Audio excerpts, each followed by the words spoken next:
Exodus 23, verse 1 to 9, Laws of Justice and Mercy. Do not spread the false reports.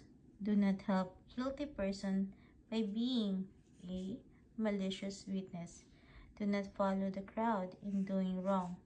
When you give testimony in a lawsuit, do not pervert justice by siding with the crowd, and do not show favoritism to a poor person in a lawsuit.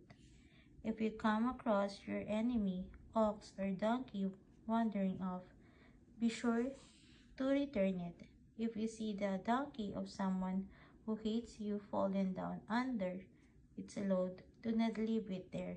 Be sure you help them with it. Do not deny justice to your poor people in their lawsuits. Have nothing to do with a false charge, and do not put an innocent or honest person to death, for I will not acquit the guilty.